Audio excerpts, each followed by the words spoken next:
लखनऊ से लगभग 70 किलोमीटर दूर एक छोटा सा गांव था, रामपुर। उस गांव में एक पुरानी हवेली थी जिसे सब काली हवेली कहते थे।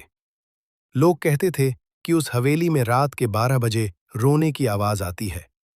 किसी ने अंदर जाने की हिम्मत नहीं की, क्योंकि जो भी गया वो कभी वापस नहीं आया। गांव के बूढ़े लोग बताते थे कि 50 साल पहले वहां ठाकुर वीरेंद्र सिंह रहता था। वो बहुत क्रूर इंसान था। कहते हैं उसने अपनी ही पत्नी को उस हवेली में कैद कर दिया था और एक रात उसकी रहस्यमयी मौत हो गई। तब से हर अमावस्या को हवेली में चीखें गूंजती थीं। एक दिन 4 दोस्त राहुल, अजय, समीर और विकास शहर से गांव घूमने आए। गांव वालों ने उन्हें हवेली के बारे में बताया। राहुल हंसते हुए बोला, ये सब अंधविश्वास है, भूत प्रेत कुछ नहीं होते। अजय ने चुनौती दी, अगर हिम्मत है तो आज रात 12 बजे हवेली में चलेंगे। सब मान गए। रात के 11:45 बजे चारों दोस्त टॉर्च लेकर हवेली के सामने खड़े थे। हवेली के बड़े लोहे के दरवाजे पर जंग लगी हुई थी। जैसे ही उन्होंने दरवाजा खोला, चूं की भयानक आवाज गूंज उठी।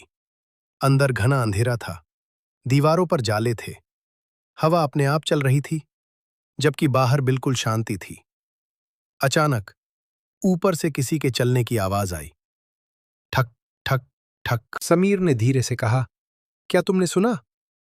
राहुल बोला, शायद कोई जानवर होगा। लेकिन तभी सीढ़ियों पर एक सफेद साड़ी पहने परछाई दिखाई दी। उसका चेहरा दिखाई नहीं दे रहा था।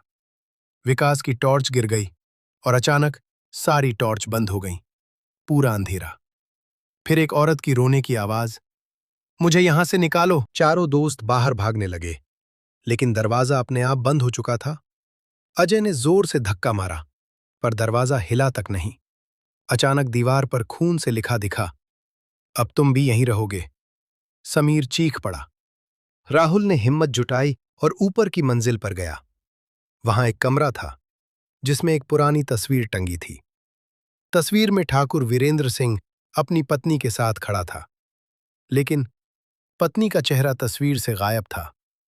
तभी पीछे से आवाज आई, मेरा चेहरा किसने छीन लिया? राहुल ने मुड़कर देखा।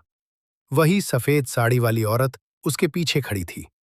उसकी आंखें पूरी काली थीं और चेहरा जला हुआ था। नीचे अजय, समीर और विकास ने राहुल की चीख सुनी। वे ऊपर दौड़े, लेकिन वहां कोई नहीं था। सिर्फ दीवार पर खून से लिखा था, एक और मिल गया। अचानक हवेली में तेज हवा चलने लगी।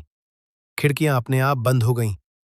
तीनों दोस्त किसी तरह दरवाजा तोड़कर बाहर भागे। सुबह गांव वाले हवेली पहुंचे। अंदर सिर्फ 3 दोस्त थे।